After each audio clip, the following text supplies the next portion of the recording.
Good morning, boys. How are you? Now, in this video, we are going to talk about the reading selection, which is shipped out.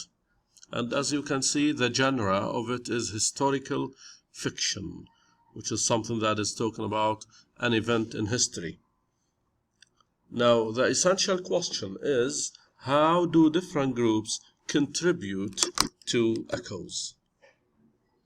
As usual, we're going to begin with the skills because they are so important and so that you can master them and apply them while we are reading the story.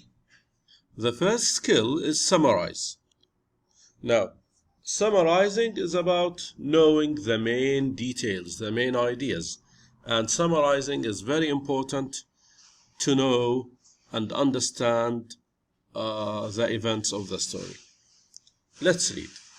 Summarizing can help readers remember details. So, summarizing can help you remember details as they read. You may want to summarize the important details at the beginning of a story that help you understand the setting and plot events. And as you know, setting means place and time of the story, and plot events are what's going on in the story, the events. Remember that a summary should not include your opinion. Of course, a summary is never about your opinion. Fine? So, you summarize the main ideas, especially at the beginning of the story, so that you can remember the events. The second skill is theme, and the theme is the overall message of the story that is related to life. And to know the theme in a story, you must pay attention to the characters, what they say and what they do. Fine? And you must pay attention to the change that takes place regarding the characters. Let's read. To identify a story's theme or overall message, consider what the characters say and do. So, it's about the characters, what they say and what they do, and how their behavior affects the events and other characters. Finally, think about how characters change as a result of what happens to them.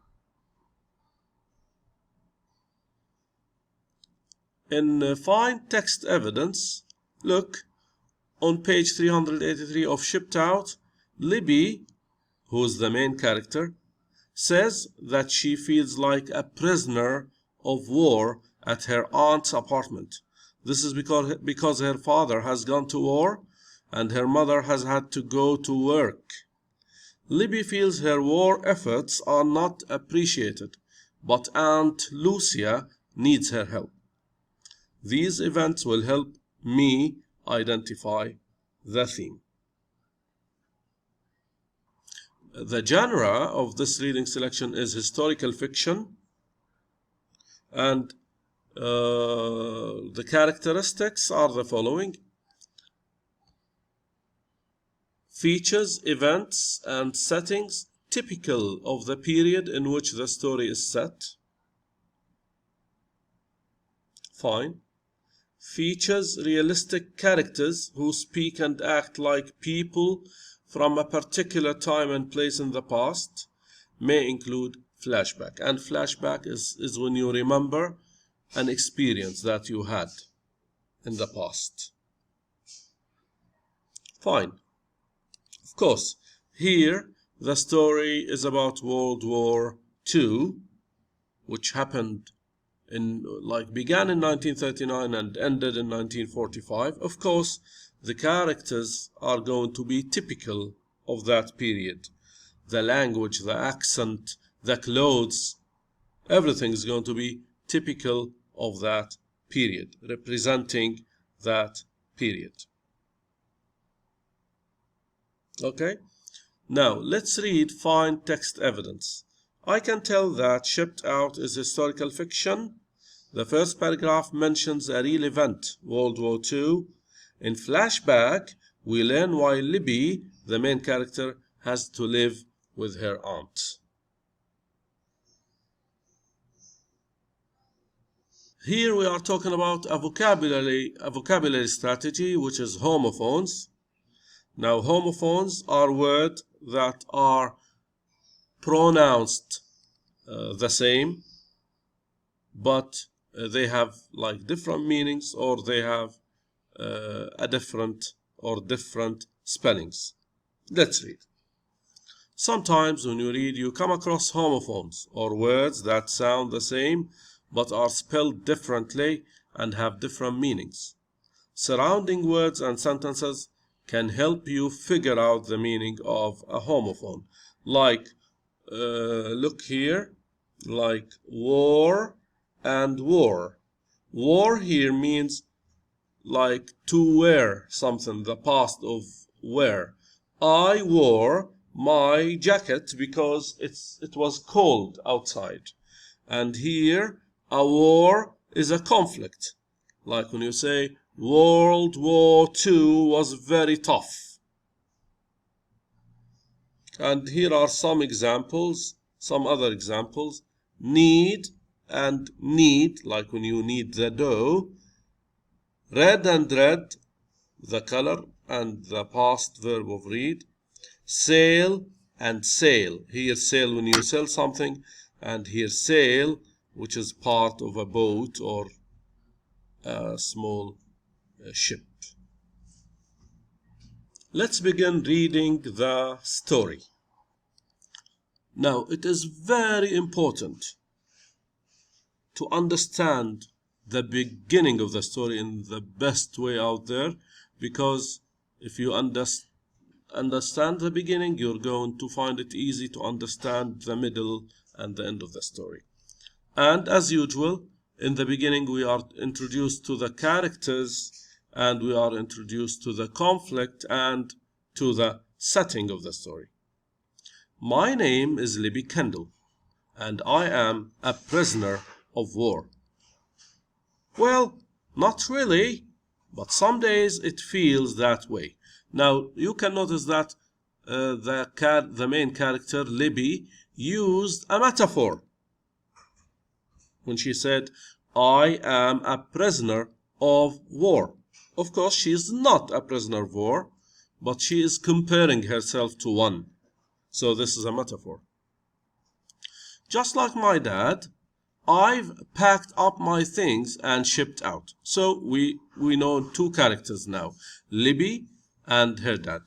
And she's saying that she had to pack and get shipped out. So her dad moved out of the house, and she did the same. Unlike my dad, however, nothing I do will ever help the Allies win World War II. So she's like comparing, and now she's contrasting. Okay, she says that nothing will help the Allies win the war, among the things that I do. And the Allies are America, France, Britain, who fought together in World War II. They are called the Allies. My father is a mechanic on a battleship in the Pacific Ocean. I'm trapped in a little apartment above my Aunt Lucia's bakery downtown. A third character, Aunt Lucia. Mom, a fourth character. Mom says it's just for a few months while she works double shifts at the clothing factory. Of course, lots of factories and companies stop producing their usual products and begin to produce things related to the war. She makes uniforms, mostly sewing pockets on jackets. I asked her once if she snuck things into the pockets for soldiers to find, like little poems written in calligraphy. She said soldiers wore jackets with pockets to hold tools they might need for war survival, not silly things like poetry. It seems no one appreciates my creative contributions to the war effort. Here she's talking about the idea of sneaking poems into the pockets of soldiers. But Aunt Lucia says my help to her is important, since both her workers joined the army. On my first day with Aunt Lucia, she explained the daily operations, plans, and processes of the bakery.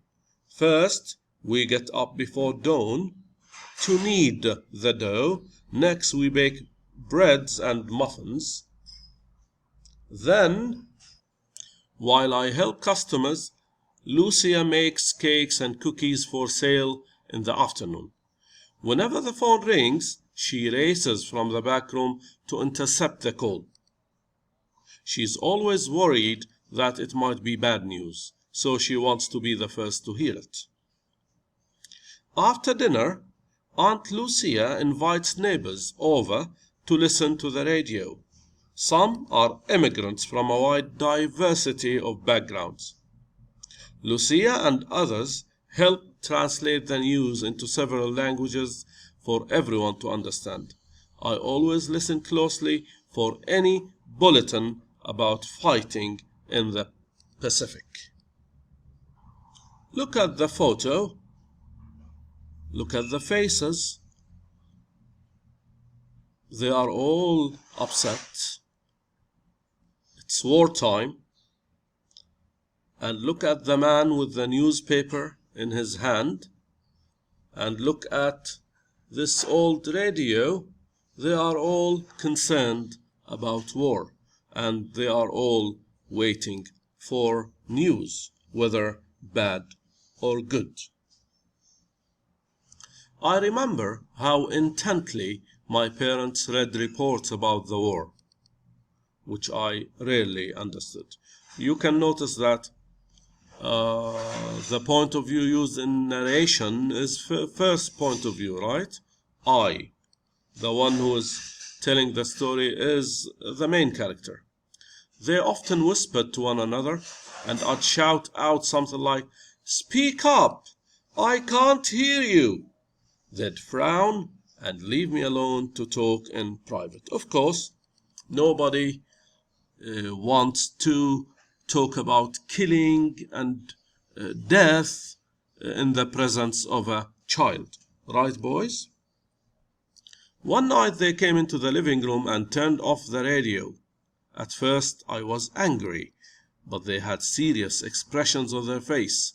Our country's at war. You must know that the United States wasn't part of the war when it began. It joined later, maybe 1942 or 1943. Dad said, our country is at war, Dad said. The military will be looking for new recruits. I know something about boats and ship engines, so I intend to join the Navy. So the father decided to join. My face grew hot, but my hands felt cold. She means that she felt very nervous and very worried and very mad. "You can't just leave," I said. I stomped on the floor for emphasis and stormed off to my bedroom. Looking back on that now, I feel ashamed of how selfishly I had acted. This morning, Aunt Lucia can tell I'm feeling down. She asks me to help her decorate cupcakes for a fundraiser tonight. A fundraiser is an event that you collect money for the poor or for the injured. At first, I'm not interested. I just slather on frosting and plop a berry on top. Then I realize that I can make red stripes out of strawberries. and a patch of blue from blueberries. So she's trying to